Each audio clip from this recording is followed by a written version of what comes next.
Hello. Hi, it's Raelene Alicto here. Sorry, it took me a second to get into the breakout room. No worries, no worries. We can go ahead and begin since now that you're here. We were just waiting. I was just waiting for you to enter the room. Okay, Thank you. no problem. Okay, so thank you everyone for participating in this track. It is the Grief Recovery Method led by Raelene Alicto. Okay, so this track is the Grief Recovery Method. It is an educational, action based method to healing from loss of any kind. The program is the only evidence based grief program in the world and offers clients a safe and instructor led approach to emotional healing and recovery. Okay, so we'll go ahead and begin with Miss Raelene Alicto. Thank you. Is your name Shirley? Sorry, I just want to make sure I'm getting your name. Moderator? Oh, so my name's Mackenzie. Oh, Mackenzie. Thank you, Mackenzie. Will you be sharing the presentation today? Yes, I'm going to go ahead and pull that up right now. Okay, awesome. Thank you so much. And while you do that, I'll go ahead and introduce myself to everyone on the track. Kafaday, thank you for sharing this space with me. My name is Raelene Alicto, and I'm so honored to be here with you all. For all the social workers and everyone in the field, thank you for the work that you do. Happy Social Workers Month. And again, thank you for giving me the privilege to share my knowledge with you all. So while Mackenzie pulls that up, go ahead and tell you a little bit about myself. I'm kind of toggling between two cameras, so don't mind me if I'm looking left and right. It's just because I have to have my presentation up. But my name is Raelene Alicto. I am a certified advanced grief recovery specialist with the Grief Recovery Institute. I'm also the owner of RCA Coaching and Consulting Services, and I'm also part of the Grief Recovery Guam and CNMI chapter. So again, I know that Certified Advanced Grief Recovery Specialist really is a mouthful, but all it is I've just learned how to help people heal their hurt. And of course, by doing the work on myself, I'm able to share wholeheartedly what the program is about, and kind of give you that inside scoop on the possibilities of grief recovery and what the method has done for me, at least. I'm not sure if I am seeing the screen share. Oh, there we go. Thank you, Mackenzie. Okay, the title of my presentation today is called Impossible Grief. Okay, before we begin, I just have to go with a couple of disclaimers and commitments. So Mackenzie, next slide, please. Okay, disclaimer and commitments. So I have to share these disclaimers and commitments before I begin. So as a grief recovery specialist, I want for all of you to know that I'm not a counselor. I'm not a therapist or a licensed clinician. What I am is a certified advanced grief recovery specialist, and I've been certified by the Grief Recovery Institute to teach the grief recovery method. Okay. 4 commitments I'd like to ask for all of us to keep today is number 1, keep an open mind. I ask this because with grief and all of the information I'll be sharing with you today, a lot of it might go against the things that you were taught or have grown to believe is true and correct, right? And for that reason, I ask that you have an open mind with the new information I'm about to share with you. Number 2, no judging others, and more importantly, no judging ourselves. Okay, as human beings, we are our biggest critic. A lot of times we judge ourselves before others judge us. And in order to free that space up for others, we must first free that space up for us, right? So creating the capacity to rid of judgment on ourselves will help us rid of judgment on others. Number 3, no comparing losses. As we go through this presentation, I'm going to ask you to kind of think about things and honestly reflect on your life. And for that reason, it wouldn't be fair to compare our losses, right? Not to each other's and not even with losses that we've experienced for ourselves. Every loss is different, as is the grief journey, as is the recovery journey. So I'll touch more on that, on why it's important not to compare losses, but I need for you to know that, in order to have a successful presentation today, I need that to be at top of mind. And number 4, no apologizing for our human emotion. I'm sure all of you on the call today are more than well versed and understand the range of human emotions that we as humans experience in our lifetime. And for that reason, I want to remind us all, if you're feeling sad, if you're feeling, whatever emotion you're feeling, please don't apologize for feeling that. If you feel like crying, please know that this is going to be a safe space for you, and to honor those human emotions as they come. Okay, no need to apologize for them. Next slide, Ms. McKenzie.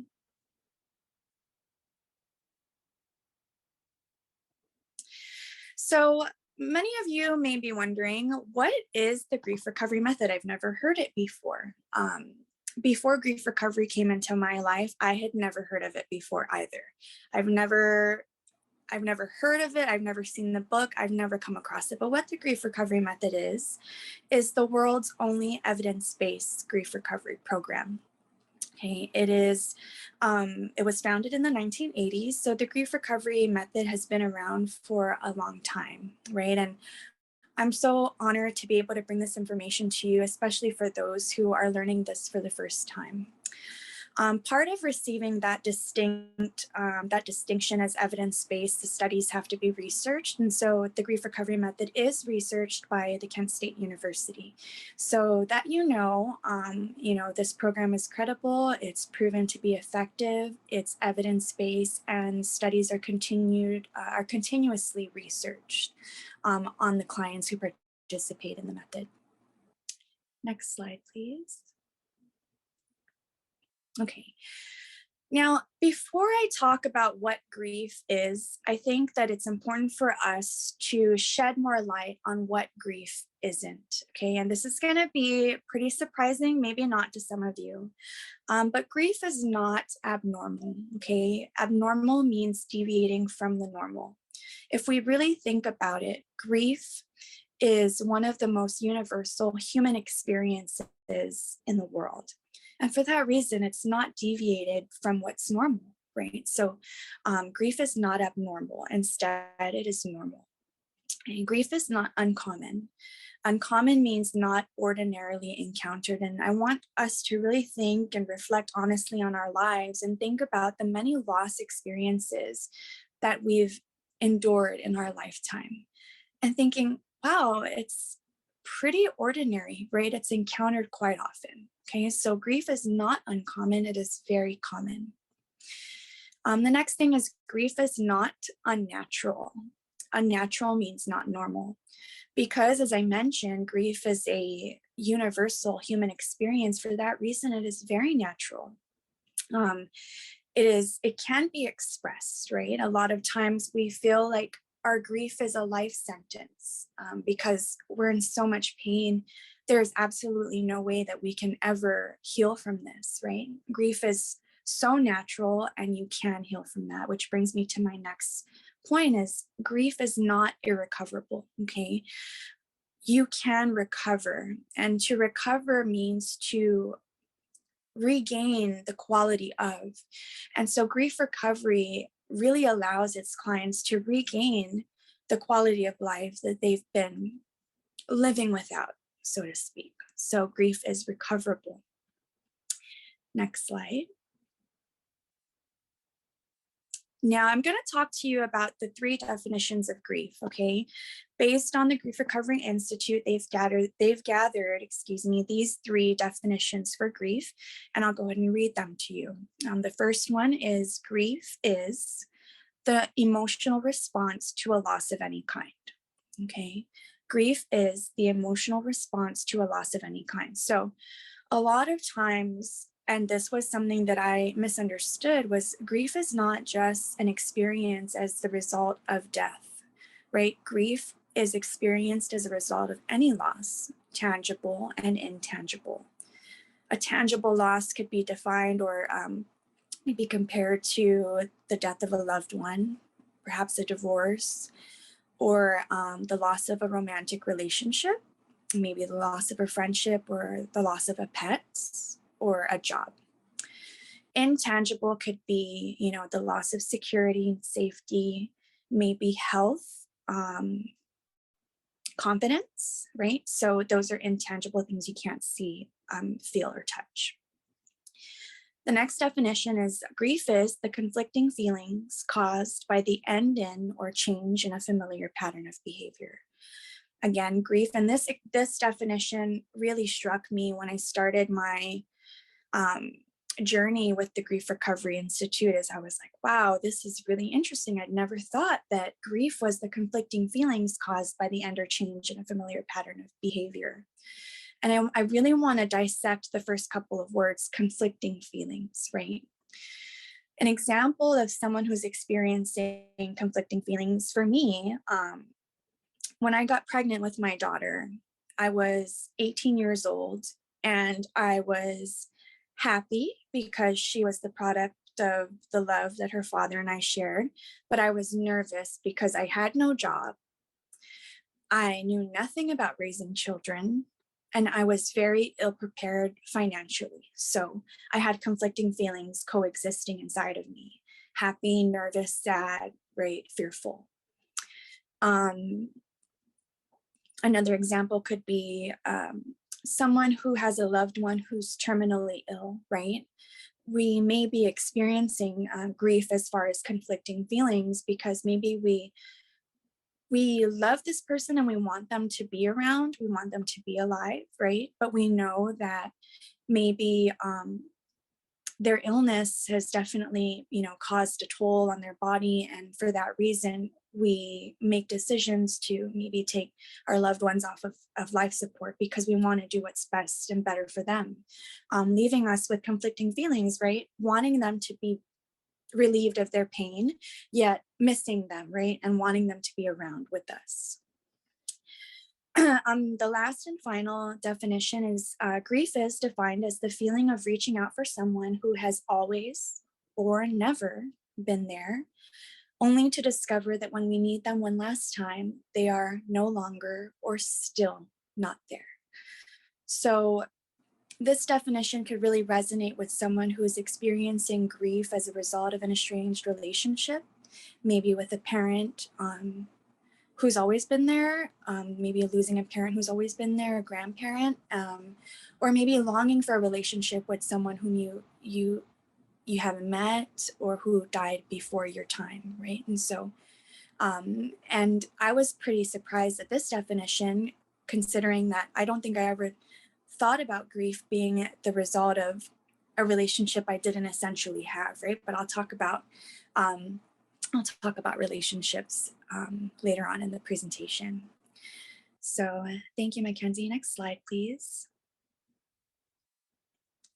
Now, in order for us to wrap our head around helpful ways to heal and recover from grief, we have to first take a look at, well, what have we learned in place of this correct information? And it's so important for us to identify what hasn't been helpful for us, right? So society has taught us unhelpful ways or no way to express painful or negative feelings. And when we think about it, we think about the way the world has evolved as far as communication and connection.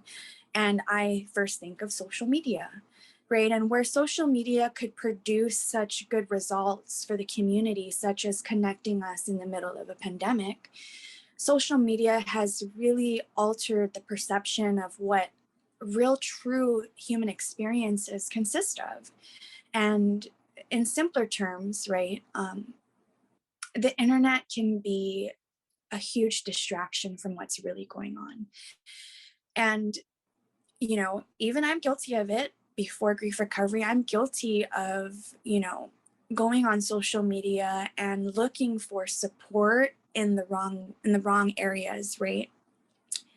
You look at your friends, you look at your timeline, and people are sharing only joyous occasions, right? They're sharing that they got a new job, they bought a new car, they're engaged, they're pregnant, they're getting married, they just graduated from college, they relocated, they're moving off island.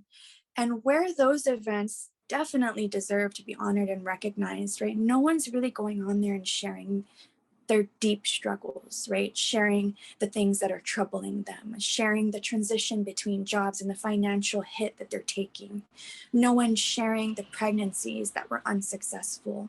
No one's sharing the family disputes that have caused, large gaps in, our closest network of family, friends, and our community. No one's really talking about that, right? Instead, we want the likes, and so in order to do that, we have to produce the things or share the things that people would prefer to see, right? And so in as a result of that, there's really nowhere for people to express their sad, painful, or negative feelings.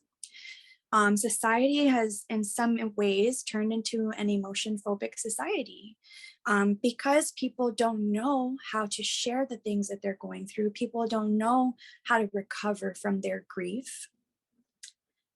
The people around us are also ill equipped, right? And so society doesn't know what to do with sad, negative, or painful feelings, right? And so we hide it, right? We swallow it, we let it simmer inside of us. And um, that's never helpful. And I always, one thing that I've learned as a grief recovery specialist is that pain that's been buried alive will always find its way out, right? Society has taught us that sadness is not allowed. Similarly, as I was sharing that, we only share joyous and, positive events on our Facebook, Instagram, or Twitter, no one's sharing the struggles. And so because no one's sharing that, no one knows how to deal with it when it is being shared. And so essentially it becomes, more uncharted territory each and every time we use this ill information to deal with grief, to recover from grief, right? And guys, I know you've heard this, maybe you can relate, but if you or anyone is ever feeling down, I think a lot of the times the first thing we learn to say is what's wrong, right? And that really translates to you're not allowed to be sad, you're not allowed to be conflicted, you're not allowed to experience any other emotion except good ones. So therefore there's something wrong, right? And so people they're not given the chance to demonstrate or communicate their emotions. And so I put a photo here. I would like for all of us to just kind of glance at it and take a look. And I'm sure 100% of us here can resonate with what this photo translates to. Clearly in the illustration, the woman, it looks pretty confused, conflicted, from what I'm gathering. And there's just a lot going on. It seems like she's in a world that doesn't understand her. And perhaps, a world that is not okay with her struggling. And that happens to many of us. Okay. Next slide, Miss Mackenzie.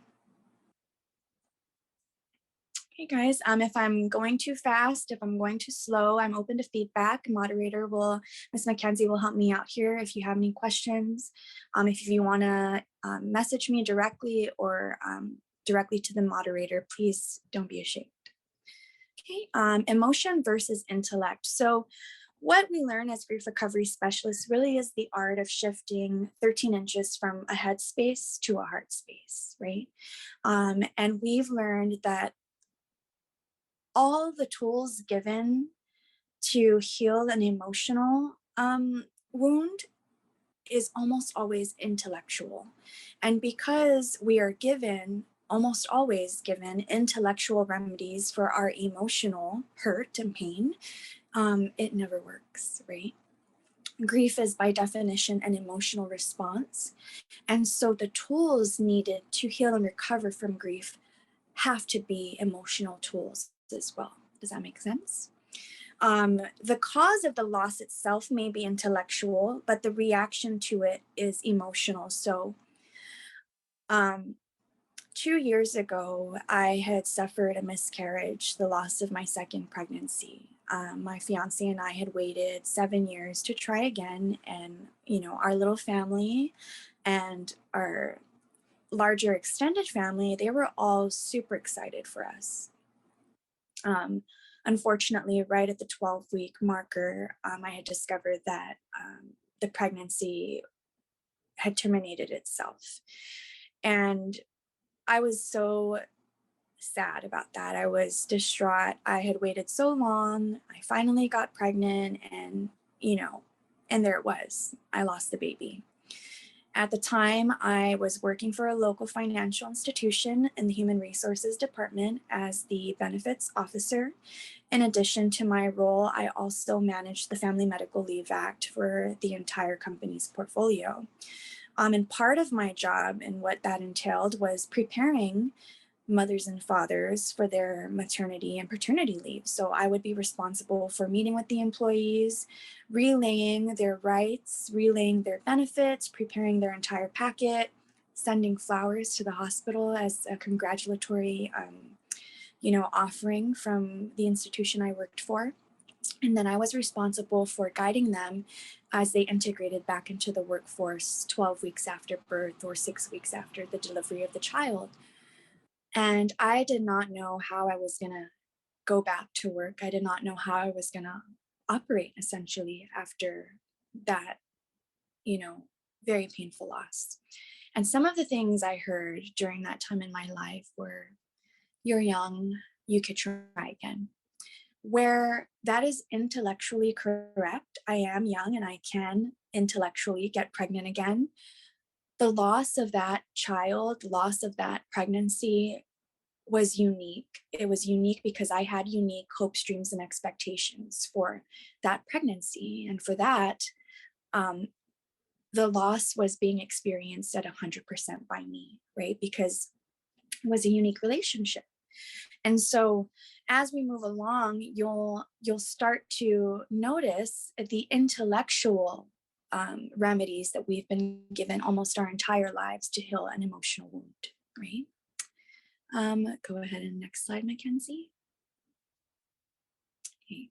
So the Grief Recovery Institute did its research, and through their research of thousands and thousands of grievers, they've discovered that there were six myths that we as grievers, because in addition to being human, I believe that we are all grievers. All grievers believe these six myths, or else we've been taught it, or it's generational information that's been passed down. And you know what? That's okay.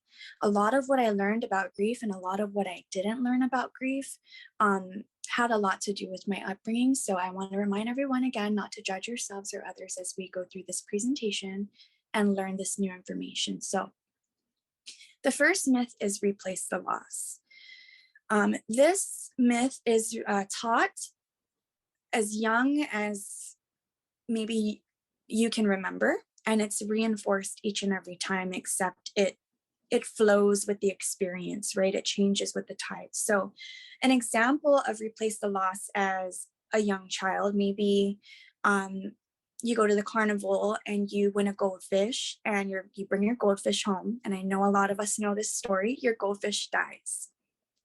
It happened to me. My goldfish died. My dad flushed it down the toilet and immediately offered to buy me a new goldfish. Okay.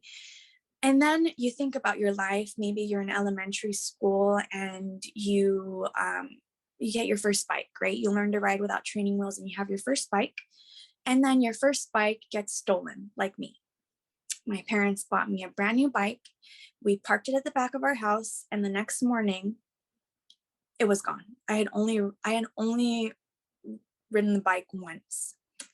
Again, almost immediately, my mom and dad offered to buy us a new bike.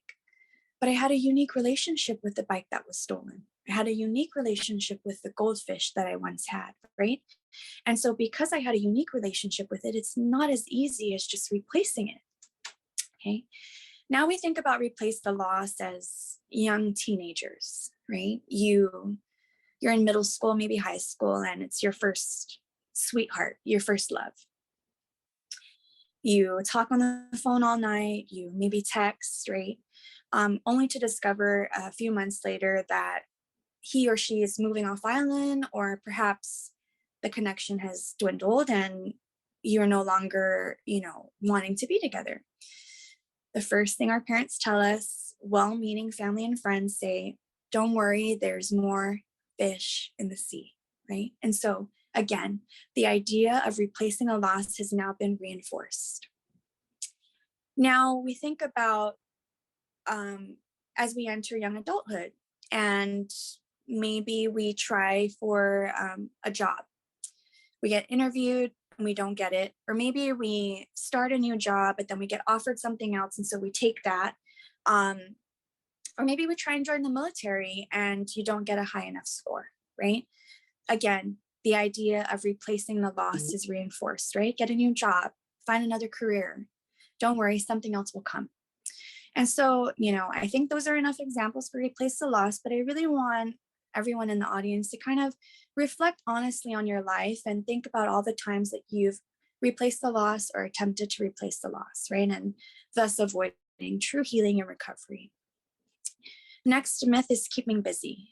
This is a very high valued myth in society, right? And the idea is really stay so busy that you don't pay attention to what you're feeling, right?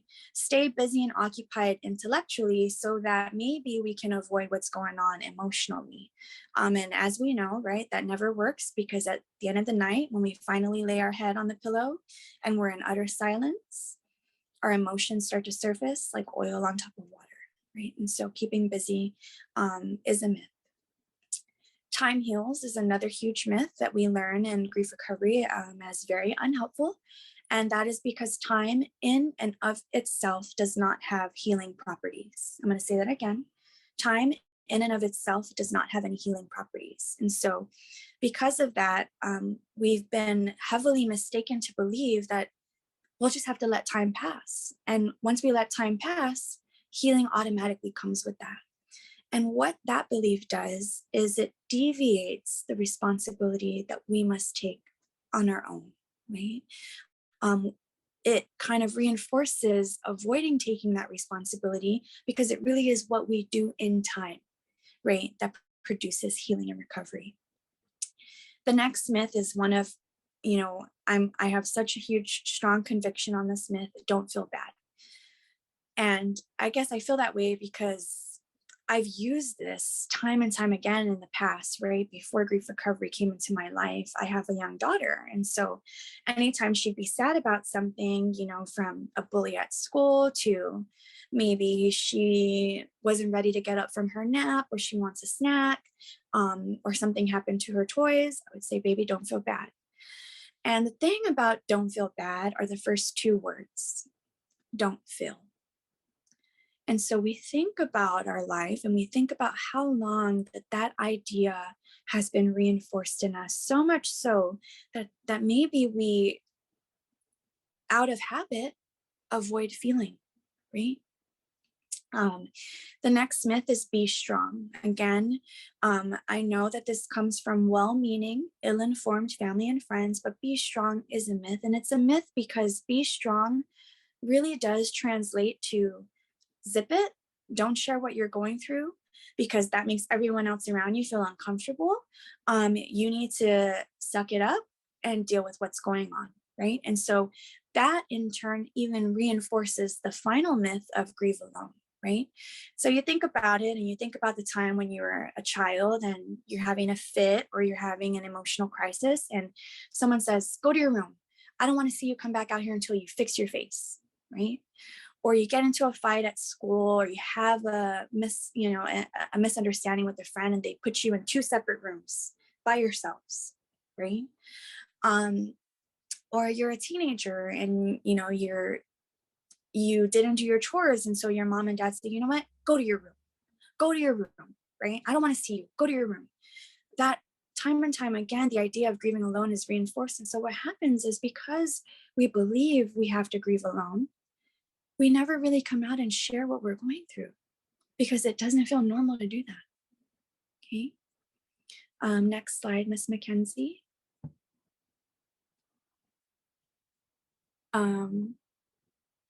Now, as grievers, we um, sometimes we don't realize, right, the activities that we engage in to numb or avoid our pain. In grief recovery, we call them STIRBs, short-term energy relieving behaviors. And guys, I wanna remind everyone to be kind with themselves, because I too am guilty of STIRBing while I'm grieving, right? And STIRBs, it's a STIRB if it's done in excess to avoid or numb. So sometimes people's anger could be a STIRB, right? It's a lot easier to be angry and mad than it is to be sad and, give your pain a voice. It's just so much easier to be mad. And a lot of times we see this, right? Maybe you have a good friend who is going through a breakup, and then you invite that friend over for some drinks, or you go hang out at the mall, or you're sitting on the beach, and you say a joke, right? You say a joke to that person, and all of a sudden they're just like, you know what, I didn't appreciate that. They get all mad, and you're like, well, like, what is going on? I'm so sorry, I didn't mean to press your buttons. Because it really is easier to be angry and mad than it is to be sad, right? So a lot of us stir with anger. Self-harm could be another way one STIRBs, right? A lot of times people feel like in order to take the emotional pain away, they have to redirect that in a physical form. And so self-harm, you know, happens, right? Isolation. Again, I don't know if you've ever had any friends, or maybe you yourself, when you're going through a difficult time, a change or a loss, you don't go out, you stay in your room, you hibernate, you avoid crowds, you rather be alone, right? And I want us to be easy on ourselves with that, because we have to remember everything that we were taught, right? If I'm 28 years old, that's 28 years of unhelpful information that I'm having to now unlearn. So it takes some time. Another STIRB could be alcohol or drug use. This is something that is prevalent in our community. And as a result of COVID, I feel like I've seen the numbers rise, even in my own family. And it was a difficult time for us to discover that, some of our family members deeply struggled with their drug and alcohol use throughout COVID and the pandemic. And I think that, the stay-at-home order, and maybe people were getting furloughed from their jobs, really caused great grief for most, and thus, resulting in engaging of STIRBs. Social media can also be a STIRB. Again, social media kind of is like a, you know, it's a double-edged sword here. It can be used for good, and sometimes if we're using it as a way to avoid or numb our pain, it can be used for things that are not so good and don't benefit us, right? Spending money is also another way that one can STIRB. I don't think I shared this with you all yet, but I am a survivor of childhood sexual abuse. I suffered from that for several years, maybe as young as 4 or 5 years old, before I finally came out about it when I was 12 years old. And I had not realized that a lot of the activities that I was engaging in as a young adult, spending lots of money, on things that I thought would, kind of redirect my pain and those bad memories, never really did. Again, they were just a short-term distraction for me. So spending money is a STIRB that a lot of people struggle with, and that's okay. That's why healing is here, and it's completely possible. Okay, next slide, Miss Mackenzie. Now, in order to be helpful and available to others, you must first help yourself, right? And this is something I really need to share with you all, because when I first encountered grief recovery, this was about the year 2018. As I mentioned, I was working at the Human Resources Department of the institution I was employed with, and I was instructed to attend a presentation, and much like what I'm doing for you today, and this is where I learned about grief recovery.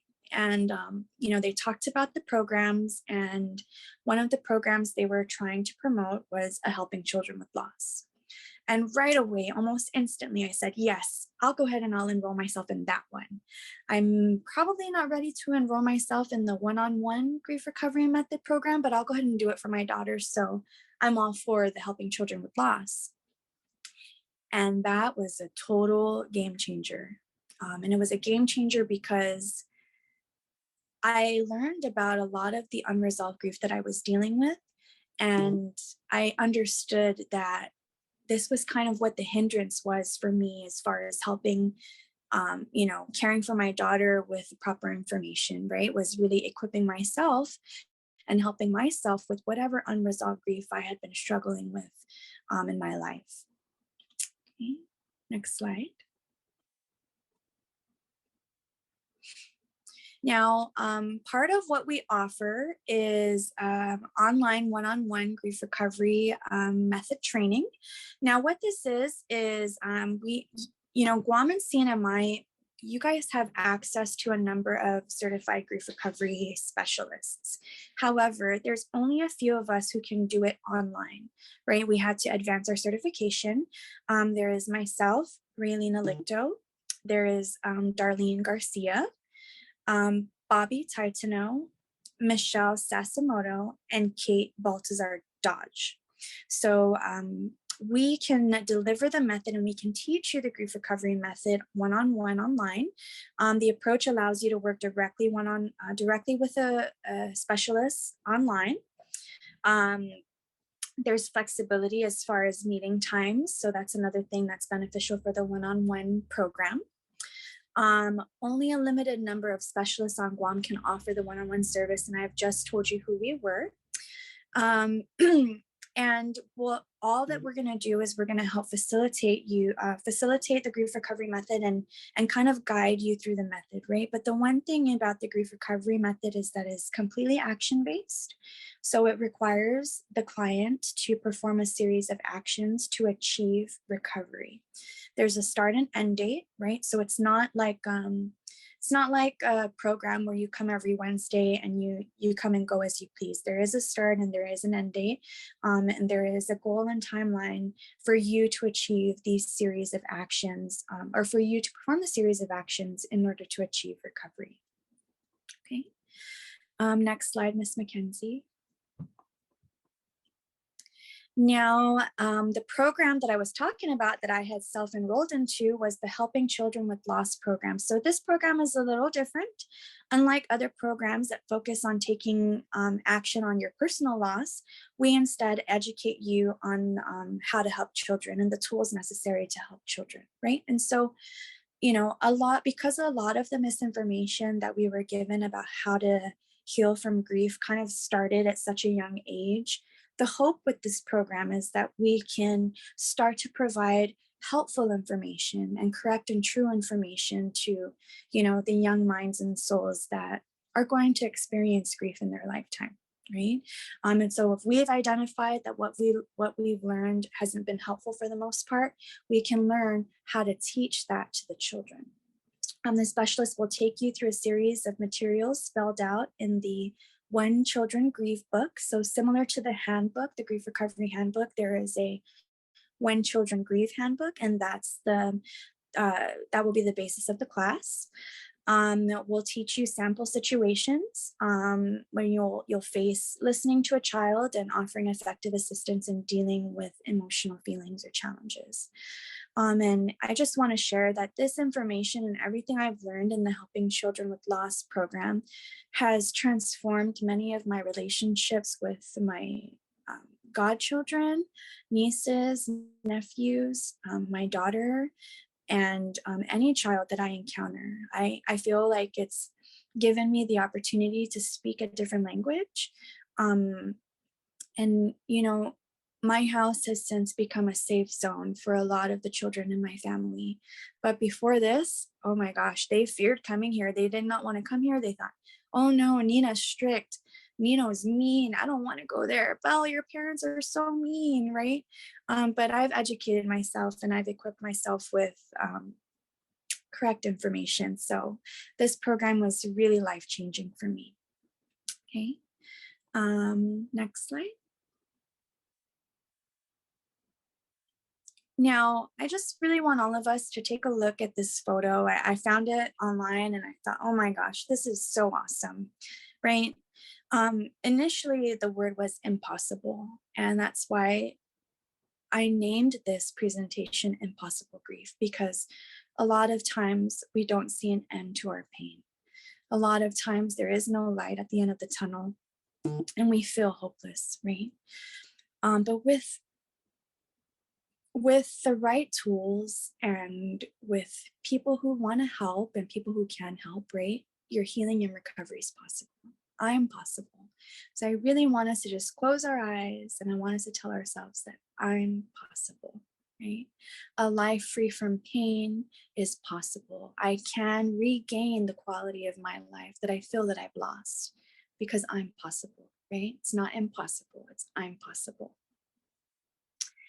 Um, Go ahead to the next slide, Miss Mackenzie. Okay, now I just want to thank you all for being here today. I noticed that we had steady participants and it climbed to 58. So I'm so honored and humbled that you all, decided you wanted to share your time with me, as precious as it is. If you have any questions for me, if you want to know more, if you feel like I wasn't clear on something, or if you want to know more about me, please, I'm an open book. My healing journey is something that I'm willing to share, right? Because as we enrich ourselves with the tools necessary to have the quality of life that we so want. We can do that for others. And so I would like to do that for you. You can contact me via email at rcacc.services@outlook.com. You can contact me on my cell phone or my website. With the website, you can book a call. So, if you want to know more about the programs, I highly encourage you to book a call. It's, consultations completely free. I'm on Facebook and Instagram as well. And Miss Mackenzie, if we can go to the last slide. If any of you are interested in becoming a certified grief recovery specialist, you can visit griefrecoverymethod.com. And for anyone who's interested in, educating themselves about grief recovery and undergoing the method, but you're not maybe comfortable with me or you'd like a different specialist, you can visit our Facebook page, the Grief Recovery Guam and CNMI. That is where you'll find the other specialists, other advanced specialists who can deliver the method one-on-one for you. But other than that, I'm open to answering any questions. If any of you want to unmute yourselves, engage in conversation. I think we have Ms. Mackenzie, how much time do we have left? I think we have 5 minutes. I'll go ahead and wait a little bit. Thank you, Ms. Munya. I see your message. You're very welcome, and thank you too. Oh, hello, Miss Raelene. So Hi. we actually have a lot of time because the next time we have is the 2 p.m. break. So we still have a lot of time. Oh, okay. Okay, sure, no problem. So I have a question here. What are the requirements for the certification? So there are no prerequisites to become certified. The fee is around $1,300. And with that fee, you're able to obtain you're able to obtain your certification as a grief recovery specialist, and then you can actually teach the method like I do and like the rest of us do here on Guam. So there is a fee, yes, and then there is an annual fee every year after year 2 of $300, and with that you get your own website. And the Grief Recovery Institute actually gives you access to almost everything they have to offer, marketing materials, learning materials, anything like that.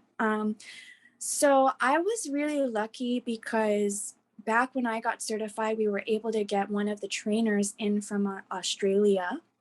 And I think it was a 2 or 3 day course. It was just over the course of a weekend. It wasn't long at all. So she came and she certified us, but I don't know when that opportunity will come again. And I do know that the Grief Recovery Institute has since offered online certification training. So you can definitely take a look at their website and, get in touch with the Institute if you'd like to do the certification training online. And I think you can attain it within a couple of days. What made me want to become a grief recovery specialist, Miss Amara? Thank you for that question. So, as I mentioned, I am a survivor of childhood sexual abuse, and I really struggled with that. I struggled with that because after I endured the abuse, I finally came out about it to my family when I was 12. And it was because in middle school, I couldn't stand to see or feel rather that I was a little different from everybody else, right? And middle school is kind of the age where you start to experiment, right? You're dating maybe, or girls were like holding hands and kissing boys, and I was like, I was feeling really weirded out about all that. And I knew a lot of it had to do with the abuse that I endured. And then my family actually, the sexual abuse happened again. And that was when I decided, I couldn't deal with it anymore. I needed help. And so that's when I learned about the grief recovery method. And it was like nothing I've ever learned or heard of before. And so I really joined it out of curiosity. And that's when I discovered that almost everything I knew about how to deal with my grief and cope, right, was also ineffective. And it was no wonder I felt like I was just in a revolving door chasing my tail all the time. I never felt like I was ever healed from the experiences, right, from the trauma. And also learning too that trauma is the experience, right? It's not the feeling. So I always misunderstood that. I didn't know how to express my feelings. So I joined it out of curiosity as a cry, maybe for help, as a one last attempt at healing. And it was exactly what I was looking for. Thank you so much, Miss Amora. Yes, we can go back to the websites again if Miss Mackenzie can just reshare and leave it there on the website so that everyone can write it down. So the first website I'll go ahead and tell you is www.griefrecoverymethod.com. That's where you'll go if you want to, read more about becoming certified. And then the other website is the Facebook. So facebook.com/grief recovery Guam and CNMI. Here, you can connect with us here. And what we do is we offer grief talks every month for free in the community. Sometimes we'll do it on Zoom. Other times we'll do it in person, like at coffee shops. Who we have the privilege of sharing space with, like the owner will, allow us to come in and deliver our grief talks there. But we try to do it every month. So you can follow us there to keep with the latest updates as far as our grief talks. Okay, so there's another question. No problem for your tardiness. You wanted to know what kind of losses the program addresses. Yes, so you're correct. Loss is not just the result of death. It could be loss due to death, divorce, pet loss, job loss, declined health, any loss, really. And that's the thing about the grief recovery method is you can use this method for any type of loss, tangible and intangible, right? So maybe the loss of an actual person, or even intangible losses too, like, security, safety, right? So it's any loss. We can help with any loss. Even, for our veterans out there, our service members, we can help with PTSD as well. And it's really just using the same method for all losses, right? Because with our service members, the post-traumatic stress disorder, there's a lot of loss associated with that. And so we'll help with the losses. So, okay. There's a comment here. I've been through the grief recovery method and it's truly amazing. And it is truly an amazing experience. It's a lot of hard work. Yes. So Miss Arlene, you know that the grief recovery method, because it's action-based, the participant has to perform a series of actions. You have to be willing to take an honest look at your life's experiences, right? And kind of take a full-on inventory of your losses. And it is hard work, not hard work, but hard work. But it's definitely, I think you're worth it. You're all worth it. You're very welcome for clarifying. Please, if you guys have any more questions, I'm so honored to be able to answer them for you. Sorry, my computer's in and out. So yes. Oh, yes, Miss Lavelle, she says, truly powerful and enlightening. It takes a lot of strength. So beautiful to see how trauma experience can transform into helping others. Thank you so much for sharing. Can you show us some of the action-based steps that you're talking about? So thank you, Miss Lavelle. I would love to share some of the action steps, but unfortunately, I don't want to toy with the integrity of the program for anyone interested in undergoing the method. And because of that, because the series of actions are, they're very, how do I say it? They've been methodically placed and timed for your benefit. So I can just share that you'll have to take an honest look at your life's losses. And that will kind of be the set the tone, if you will, for the program and what you're able to experience out of it. So it really is what you're willing to put out, right? And the truth and honesty you're willing to come forth with in order to heal from that. So you're very welcome. Thank you so much for all your questions.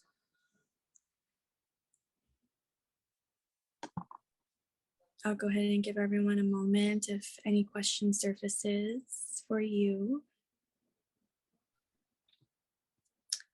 Is there anybody who would like for me to elaborate on any part of the presentation? We still have a few minutes, so we could go back and, if there was something that was unclear.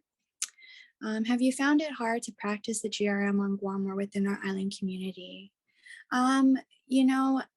Miss Cabrini, I completely understand what you're saying. Because Guam is such a small community, there are a lot of people who are reluctant to, I guess, participate, right? And I also want to touch on the clash of our cultural upbringings and beliefs, right? And how that's kind of hindered healing for a lot of people, okay? I grew up in a very ordinary Chamorro family. And a lot of what I was told was, don't air out your dirty laundry, right? Keep it to yourself. And in my family, there were other cases of childhood sexual abuse. And I remember when I was younger, I remember hearing about it. And I remember thinking, okay, is there going to be any policeman coming around now? Like, what's going on? But it was shushed, right? And that's something that I learned, and it wasn't helpful. And I identified that was growing up, we're very prideful, right? We're very prideful, very, very private, right? And maybe we don't want other families to know what our family is going through because there's a fear of shame and judgment. And so does that impact some people in their healing? Yes, I believe it does, because it did for me for a while before I realized that that information wasn't serving me, and it was generational information, and no one ever questioned it. No one ever dissected it. No one ever challenged it. We just all, followed suit. And I was like, no, something's off about this. And so that's why I had to come out and I had to report the abuse that I was enduring, because I wanted something to be done about it. So culture does play a huge factor in the healing that is available to all of us. It does. I want you to all know as well that as a grief recovery specialist, we are binded by confidentiality. So our certifications can very much be revoked if there is a breach of that. So, but that's why I provided the grief recovery method website, the first website here, because you can get in touch with specialists from all over the world. You don't have to work with specialists here on Guam, right? And we've realized that there's so much healing to be done in the world. There's so much broken hearts out there. There's not enough of us to go around. So please visit thegriefrecoverymethod.com, get in touch, book a call, book a virtual call with a specialist whom you feel comfortable with. Maybe you feel comfortable with working from someone in Alaska or Canada or Australia or somewhere in the US. That's okay, right? We all teach the same method. But yes, culture does play a huge part in the healing that is available to all of us.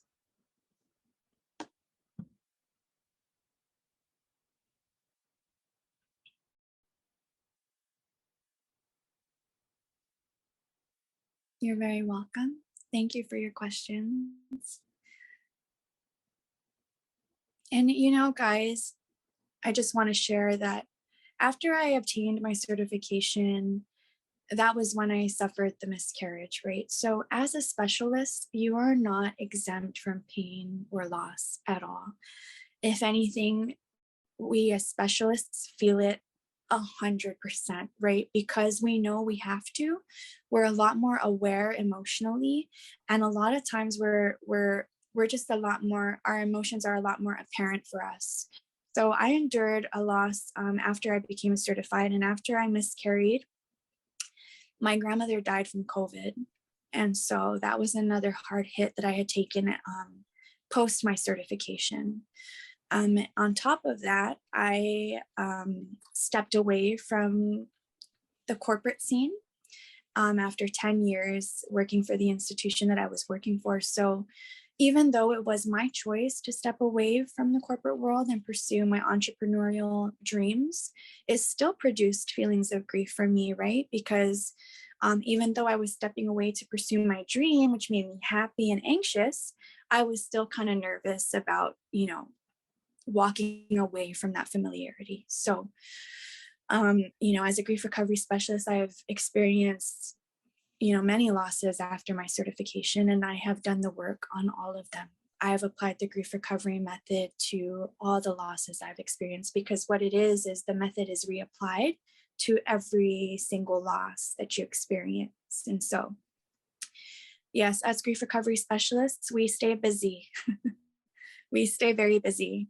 And in 2 weeks, I'm going to be getting married to my daughter's father. Yeah, he waited 11 years before proposing.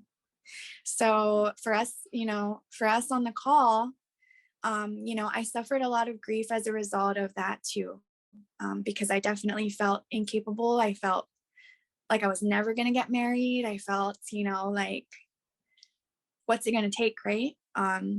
So a lot of intangible losses for me, feelings of not being good enough, and questioning my abilities, right? But yeah, so I'm getting married, but then again, I'm thinking about it, and I'm like, okay, so my name has been Raelene Alicto for 29 years, right? Because I'll be 29 by the time I get married. My birthday's next week, Saturday, March 26th.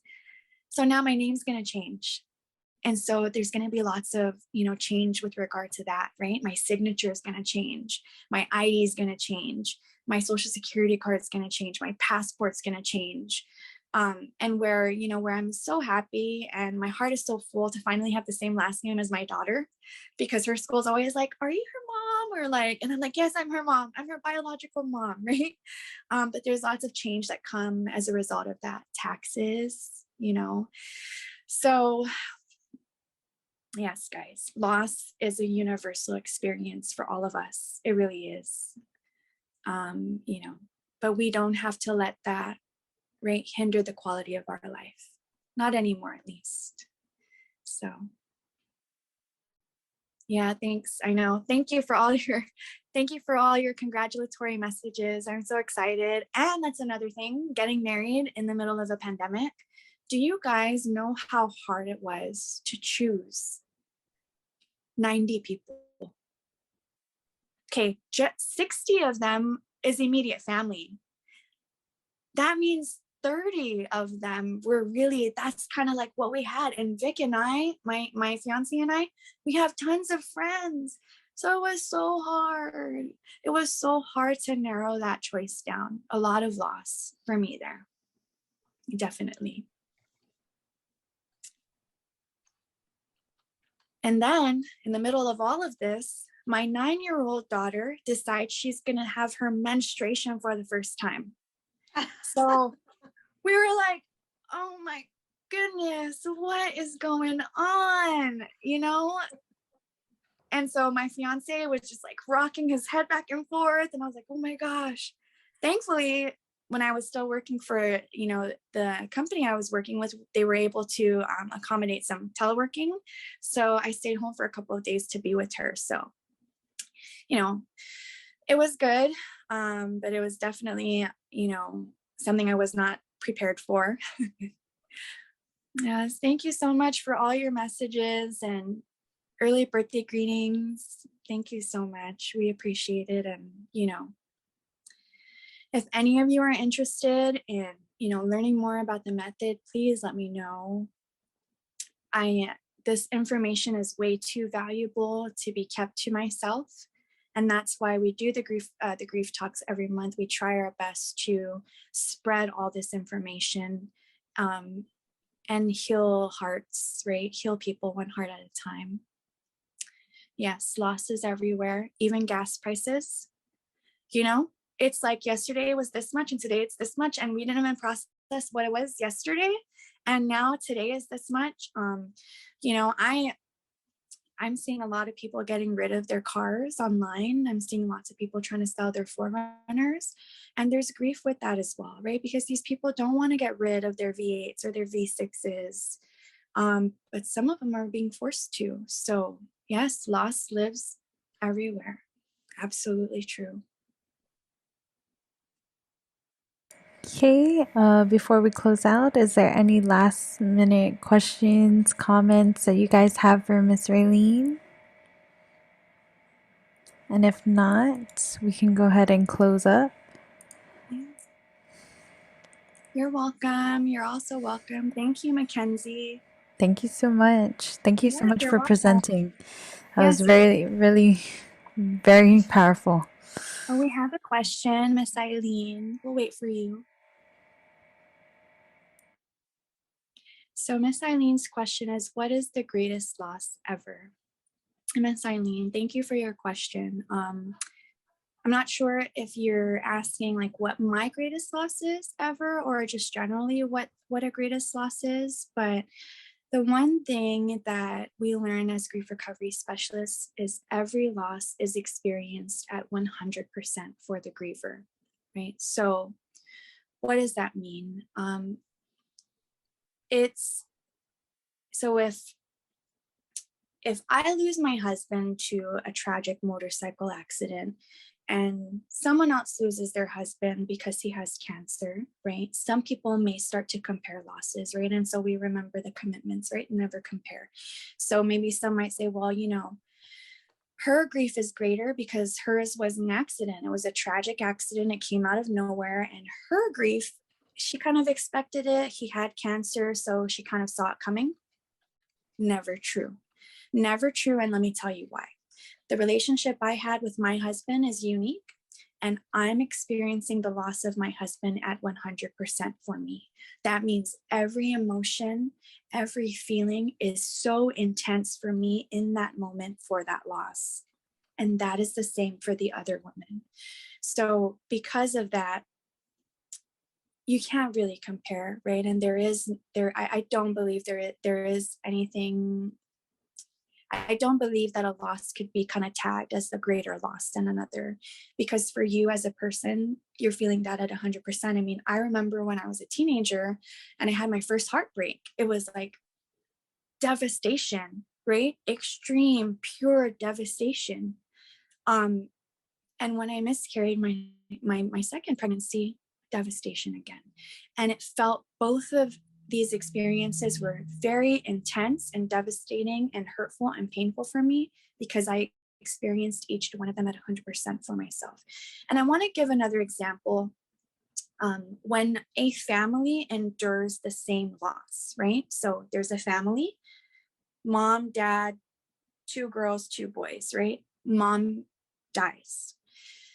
It's the same loss, but because each person had their own unique and individual relationship with mom, each person's healing and grieving journey is therefore different, right? So you hear it in families a lot, I hear it in movies, you don't even seem bothered by mom's death, or, yeah, dad moved on so quickly, right? There, and that's the demise of comparing losses. And that's why we can't, because every person has a unique relationship with their loss, even if it was a common loss. I hope that made sense. Let me know if it didn't.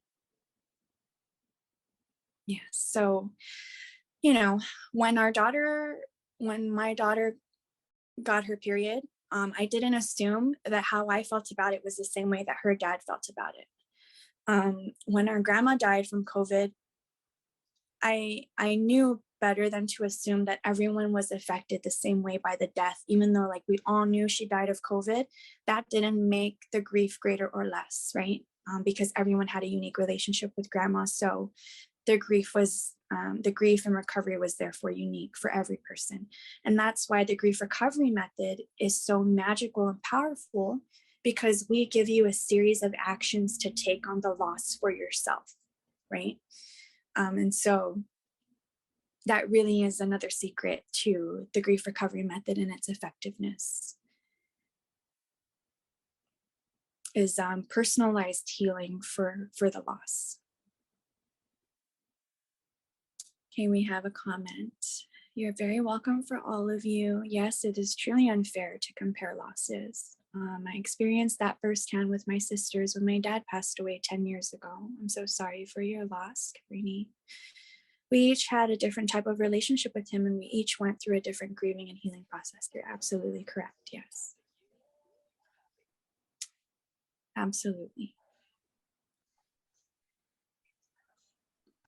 So the grief recovery method is the grief recovery method in all of the countries that it's practiced. The method and the integrity of the method is never changed or shifted because of the country it's being taught in, which is why I think it's very unique too. Here on Guam, we haven't made any alterations to the method, and we can't do that. It goes against everything we're taught and everything we're expected to teach. So we don't, the method is the same no matter where you learn it. However, how we relate, right, and maybe some of the stories that we share can be catered in and around our culture and some of the things that we've learned, to kind of help the crowd relate, right? Because how it is on Guam may not be essentially how it is somewhere else. So, we kind of touch on it from a perspective that all can understand, as far as when we talk about the unhelpful ways and the things that we've learned that haven't served us, and the myths, right, and the disturbs. We do cater that to our audience, but as far as the method and the integrity of the method is never compromised.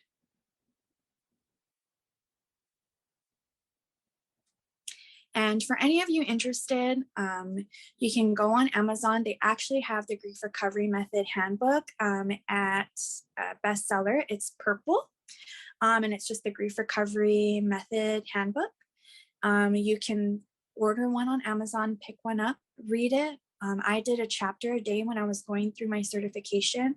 And every day I wanted to read 10 more chapters, but I read a chapter a day so that I could really honestly reflect on the information that I was receiving and take my notes and learn it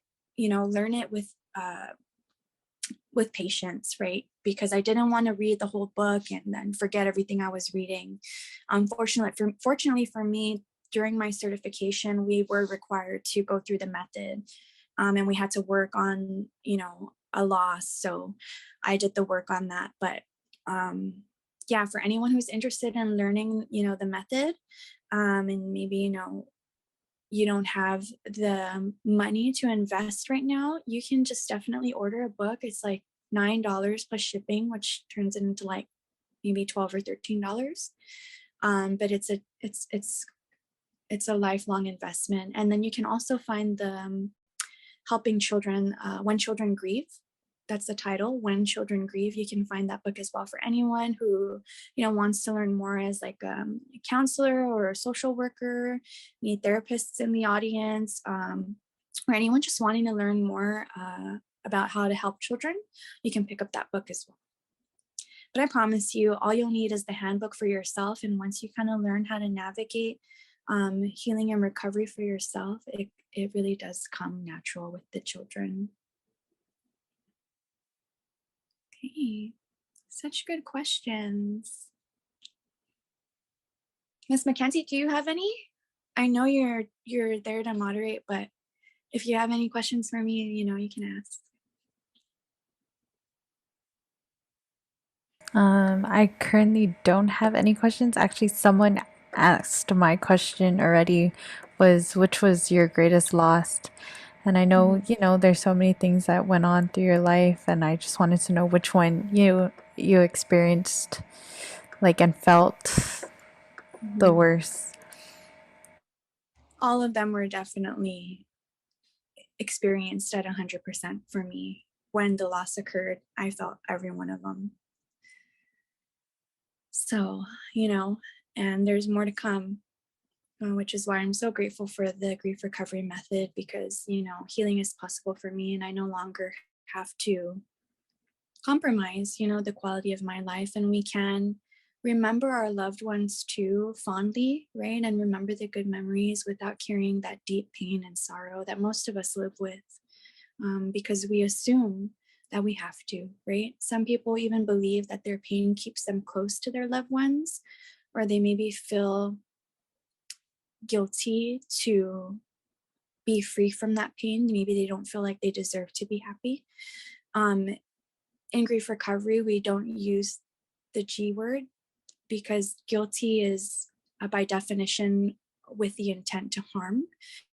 And so, even just learning the right ways to vocalize our human emotion matters. It really does matter, right? For a long time, I felt guilty for the abuse that I had endured. But I didn't intend to harm myself, right? I was harmed at the hands of a predator. And so for that reason, I had to understand that, feeling guilty for what happened to me wasn't maybe the most accurate word to use. And so, um, yeah, it's as I was saying, some of us feel like we don't deserve to be free from that pain, right? We don't feel like we have any business healing from such a huge loss, like the loss of a parent or a child. But grief recovery can allow you to recover and regain that quality of life while allowing you to remember your loved ones fondly, right? And be able to, I still cry when I think about my angel baby that I lost 2 years ago. It was it was such a tragic experience. After I had discovered that the pregnancy was terminated, it was on or around Christmas and New Year's. And I had to carry my baby inside for 1 month before the doctor finally did a DNC.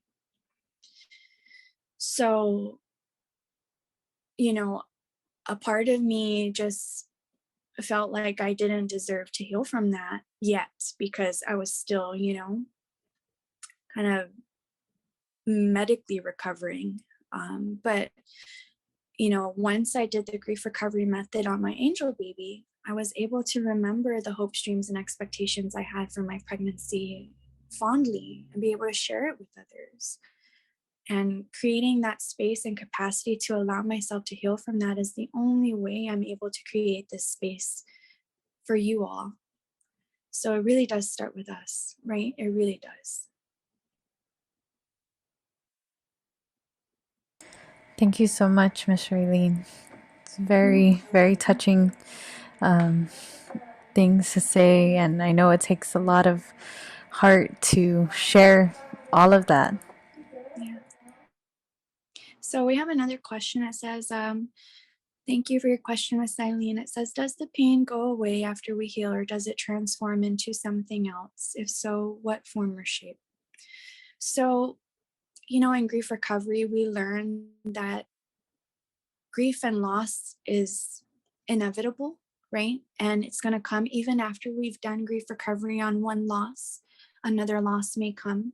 For me, what my pain transcended to, because I think it's different for everybody, it transcended to purpose for me. And where, I still tear up and I'm still sad about, you know, all the things I wish were different, better, or more with some of my relationships in my life. I'm able to share that and vocalize that, and I know healthy ways to communicate that when it comes. So you just really learn, you really are just given the proper tools.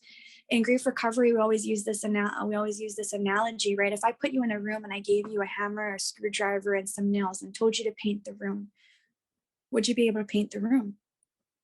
And the answer is no. But if I put you in a room and I give you rollers and I give you painter's tape and I give you paint and I ask you to paint a room, will you be able to paint the room? The answer is yes. So now you just have the proper tools, right? You have the proper tools. And a lot of us are fearful. We don't know what true healing is, right? We don't know what it really means to heal from something. So it's a little confusing. We're on this side of the fence wondering, well, what's on the other side of that, right? I want to know before I'm bought into it. I want to know what that's like. And I honestly can just tell you this, is my life completely changed as a result of grief recovery. I changed. The dynamic of my family changed. My father was a man of very few words. I was afraid of him too. He was very mean. He was just your, pretty typical Chamorro dad. He surely never told me about how he felt, and he never sat down and asked me about how I felt. And when I grew up and I became a grief recovery specialist, I started to teach my dad how I wanted him to treat me, by teaching him and treating him with compassion and love. And now my dad and we can have conversations about how I feel. And when I'm having a rough day or I'm going through something, he knows. He doesn't need to try and fix me. I don't need to be fixed or judged. He says things like, man, baby, I'm sorry for what you're going through. Let me know how daddy can help. Oh, but before that, he's coming from a place of, I don't even know why you're feeling like that. You need to just, buckle up and put your big girl panties on, in other words. So this information definitely goes a long way, definitely transformed my life. And as a result of enhancing the quality of my life, the lives of those around me, I like to believe, have been enhanced as well. And there's just some people you meet and you're transformed by, instantly.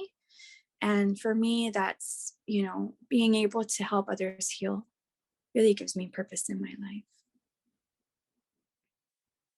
I think that's Thank it, you. Miss Mackenzie. Thank you so much again, Miss Raelene, for sharing that.